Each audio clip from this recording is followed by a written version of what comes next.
Hi everyone, I am Komal Benuli from Omnify Education, and in today's video I will tell you about digestive enzymes.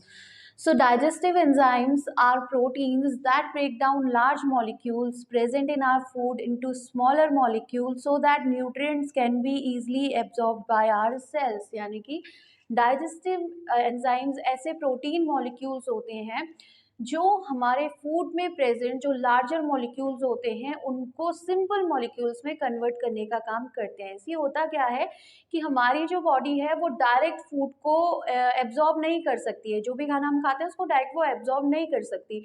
तो इसके लिए जो digestive enzyme है वो क्या करते हैं कि फूड में प्रेजेंट जो कॉम्प्लेक्स मॉलिक्यूल्स होंगे, लार्ज मॉलिक्यूल्स होंगे, उनको सिंपल मॉलिक्यूल्स में कन्वर्ट कर देते हैं। क्लियर? सो दैट हमारी जो सेल्स हैं वो उस सिंपल मॉलिक्यूल्स का एब्जॉर्प्शन इजीली कर पाए। क्लियर? अब देखो, अगर डाइजेस्टिव एंजाइम हमारी बॉडी में नहीं होंगे तो उससे होता क्या है कि जो फूड है, फूड का अब जो भी फूड हम खा रहे हैं, इवन अगर हम फूड का इंटेक कर भी रहे हैं तो उसका एब्जॉर्प्शन नहीं हो पाएगा। या आप बोल सकते हो कि आपकी बॉडी फूड का इंटेक अगर इनफ अमाउंट में कर भी रही होगी तो भी जो गुड न्यूट्रिशन है, न्यूट्रिशन जो है वो आपकी बॉडी को नहीं मिल पाएगा अगर डाइजेस्टिव एंजाइम हमारी बॉडी में नहीं होंगे। क्लियर? तो डाइजेस्टिव एंजाइम का होना बहुत ज़रूरी है सो दैट जो डाइजेशन की प्रोसेस है वो और अच्छे से हो सके और बॉडी को न्यूट्रिशन अच्छे से मिल सके। Now coming on the next topic which is types of digestive enzymes. तो जो डाइजेस्टिव एंजाइम है उनको तीन पार्ट्स में डिवाइड किया गया है। पहला है कार्बोहाइड्रेट डाइजेस्टिव एंजाइम्स, यानी कि वो एंजाइम जो कार्बोहाइड्रेट का डाइजेशन करते हैं। सेकेंड कैटेगरी आती है प्रोटीन डाइजेस्टिव एंजाइम, यानी प्रोटीन को डाइजेस्ट करने वाले enzymes. And third one is fat digesting enzymes, यानी कि वो एंजाइम जो फैट का डाइजेशन करते हैं। क्लियर? ओके, अब जो ये टेबल यहाँ पे दिख रहा है इसमें एंजाइम्स जो हैं उनको मेंशन किया गया है, उनकी प्रोडक्शन साइट कहाँ है, यानी कि कहाँ पे इनका प्रोडक्शन होता है, फिर साइट ऑफ एक्शन दिया गया है, फिर ऑप्टिमम पीएच और डाइजेशन, यानी कि ये किसका डाइजेशन करते हैं। तो इसके बेसिस पे ये टेबल बनाया गया है। अब आता है पहला, यानी कि कार्बोहाइड्रेट डाइजेस्टिंग एंजाइम्स। तो पहला एंजाइम इसमें आता है सलाइवरी अमाइलेज। जो सलाइवरी अमाइलेज है इसे टाइलिन भी बोला जाता है। इसकी जो प्रोडक्शन साइट है दैट इज सलाइवरी ग्लैंड्स, कि सलाइवरी ग्लैंड्स में इनका प्रोडक्शन होता है और सलाइवरी ग्लैंड्स हमारे माउथ में पाई जाती है। अच्छा, ये बात ध्यान रखने लायक है कि जो प्रोडक्शन साइट होती है किसी भी एंजाइम की, ज़रूरी नहीं है कि उसकी एक्शन साइट भी वही होगी। प्रोडक्शन साइट और साइट ऑफ एक्शन दोनों अलग अलग भी हो सकती हैं। क्लियर? नेक्स्ट आता है कि जो सलाइवरी अमाइलेज है इसका साइट ऑफ एक्शन क्या है। तो इसका साइट ऑफ एक्शन है, यानी कि कहाँ पर ये अपना एक्शन परफॉर्म करता है, वो है माउथ। नेक्स्ट आता है कि जो पीएच है सलाइवरी अमाइलेज का वो है न्यूट्रल, यानी कि 7 के आसपास इसका पीएच होता है। नेक्स्ट है डाइजेशन, ये किसका करता है, तो जो हमारे फूड में प्रेजेंट स्टार्च होता है उसको सलाइवरी अमाइलेज माल्टोज में कन्वर्ट करता है। क्लियर? सेकेंड एंजाइम आता है पेनक्रियाटिक अमाइलेज, यानी कि जो सलाइवरी अमाइलेज है बिल्कुल उसके ही जैसा पेनक्रियाटिक अमाइलेज भी होता है। बस डिफरेंस दोनों में ये हो जाता है कि जो सलाइवरी अमाइलेज है इसका प्रोडक्शन सलाइवरी ग्लैंड्स करती है, लेकिन जो पेनक्रियाटिक अमाइलेज होता है इसका प्रोडक्शन पेनक्रियाज करता है। क्लियर? तो पेनक्रियाटिक अमाइलेज का प्रोडक्शन साइट पेनक्रियाज हो जाएगा। साइट ऑफ एक्शन इसका स्मॉल इंटेस्टाइन है, यानी कि स्मॉल इंटेस्टाइन में अपना एक्शन परफॉर्म करता है। जो पीएच है इसका वो बेसिक है, और जो इसका फंक्शन है, यानी कि किसका डाइजेशन ये करता है, तो ये भी स्टार्च को माल्टोज में कन्वर्ट करने का काम करता है। थर्ड एंजाइम आता है कार्बोहाइड्रेट डाइजेस्टिंग एंजाइम्स में माल्टेज। माल्टेज की जो प्रोडक्शन साइट है ये स्मॉल इंटेस्टाइन में प्रोड्यूस होता है, और जो एक्शन ये परफॉर्म करता है तो इसकी प्रोडक्शन साइट और साइट ऑफ एक्शन दोनों सेम है, यानी कि इसका प्रोडक्शन भी स्मॉल इंटेस्टाइन में होता है और इसका जो साइट ऑफ एक्शन है वो भी स्मॉल इंटेस्टाइन है।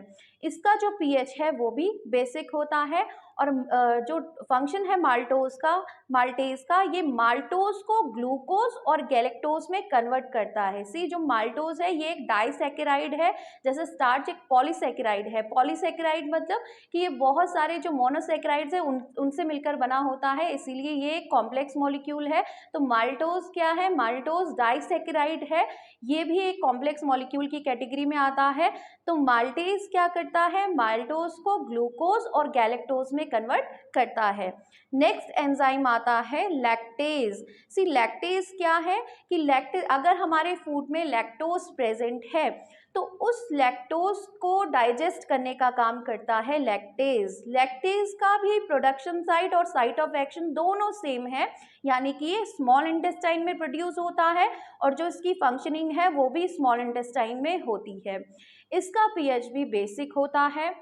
नेक्स्ट है कि जो डाइजेशन है, यानी कि इसका जो फंक्शन है, किसका डाइजेशन ये करता है, तो जैसे कि मैंने बता दिया कि आपके फूड में अगर लैक्टोज प्रेजेंट है तो लैक्टेज लैक्टोज को ग्लूकोज और गैलेक्टोज में कन्वर्ट करने का काम करता है।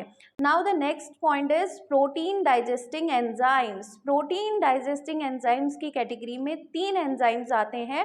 First one is pepsin, second one is trypsin and the third one is peptidases. Clear? Pepsin जो है इसका प्रोडक्शन साइट होता है गैस्ट्रिक ग्लैंड। सी जो गैस्ट्रिक ग्लैंड होती है ये आपके स्टमक की इनर वॉल में प्रेजेंट होती हैं, ठीक है। और जो प्रोडक्शन साइट है ये गैस्ट्रिक ग्लैंड हो गया और जो साइट ऑफ एक्शन है वो स्टमक हो गया। स्टमक की इनर वॉल में इसका प्रोडक्शन हो रहा है तो इसकी जो साइट ऑफ एक्शन है वो स्टमक होगा। क्लियर? अच्छा, पेप्सिन में एक पेप्सिन का जो पीएच होता है वो एसिडिक होता है। अच्छा, इसका रीज़न क्या है? क्योंकि स्टमक में आपका HCl प्रेजेंट होता है, हाइड्रोक्लोरिक एसिड प्रेजेंट होता है, तो पेप्सिन को एक्टिवेट होने के लिए एसिडिक एनवायरनमेंट की ज़रूरत होती है और वो एसिडिक एनवायरनमेंट HCl प्रोवाइड करता है। क्लियर? अब जो पेप्सिन है इसका फंक्शन क्या है? तो ये प्रोटीन्स को पेप्टाइड्स में कन्वर्ट करता है। सी प्रोटीन्स क्या है बेटा? प्रोटीन्स 50 या मोर अमीनो एसिड्स से बनी हुई एक चेन होगी, लेकिन जो पेप्टाइड्स होते हैं इसमें 2 या 2 से ज़्यादा अमीनो एसिड आ सकते हैं, लेकिन 50 से कम अमीनो एसिड्स की ये चेन होती है। तो आप बोल सकते हो जो प्रोटीन्स है वो अमीनो एसिड की लॉन्ग चेन से मिलकर बने होते हैं और जो पेप्टाइड्स हैं ये अमीनो एसिड की शॉर्ट चेन से बने होते हैं। क्लियर? तो पेप्सिन का फंक्शन क्या है कि ये प्रोटीन को पेप्टाइड्स में कन्वर्ट कर रहा है। तो पेप्टाइड्स का मतलब क्या है कि ये प्रोटीन को प्रोटीएजेस में और पेप्टोन्स में कन्वर्ट करता है। Clear? Second protein digesting enzyme is trypsin. तो ट्रिप्सिन का जो प्रोडक्शन साइट है वो पेनक्रियाज होता है और जो साइट ऑफ एक्शन है वो स्मॉल इंटेस्टाइन होता है, यानी कि पेनक्रियाज में इसका प्रोडक्शन हो रहा है और एक्शन कहाँ परफॉर्म कर रहा है? ये स्मॉल इंटेस्टाइन में। क्लियर? अच्छा, इसका पीएच जो होता है ये भी बेसिक ही होता है, ये बेसिक होता है। और ट्रिप्सिन का काम भी क्या है कि ये प्रोटीन को पेप्टाइड्स में कन्वर्ट कर रहा है। लास्ट एंजाइम आता है पेप्टाइडेजेस। पेप्टाइडेजेस का प्रोडक्शन होता है स्मॉल इंटेस्टाइन में, इसका साइट ऑफ एक्शन भी स्मॉल इंटेस्टाइन ही है। इसका जो पीएच होता है वो बेसिक होता है और इसका जो फंक्शन है ये पेप्टाइड को अमीनो एसिड्स में कन्वर्ट करता है। पेप्टाइड शॉर्ट चेन्स थी, अब पेप्टाइड को अमीनो एसिड में कन्वर्ट करने का काम कर रहा है पेप्टाइडेजेस। सी जो अमीनो एसिड्स हैं इनको बिल्डिंग ब्लॉक्स ऑफ प्रोटीन भी बोला जाता है, यानी कि वो प्रोटीन को बनाने का काम करते हैं, इसीलिए इनको बिल्डिंग ब्लॉक्स ऑफ प्रोटीन भी बोला जाता है। Clear? Last digesting enzymes are fat digesting enzymes. इसमें आता है लाइपेज। लाइपेज का जो प्रोडक्शन साइट है दैट इज पेनक्रियाज और इसका जो एक्शन ये अपना एक्शन परफॉर्म करता है स्मॉल इंटेस्टाइन में। लाइपेज का भी जो पीएच है वो बेसिक होता है। अच्छा, लाइपेज का काम क्या है कि ये फैट्स को ग्लाइसरॉल और फैटी एसिड में कन्वर्ट करता है। तो ये थे डाइजेस्टिव एंजाइम्स और उनकी categories. So this is all about digestive enzyme. और बेटा आज नेशनल साइंस डे है तो happy national science day. And if you have any doubt regarding the topic please ask in the comment section below. Thank you.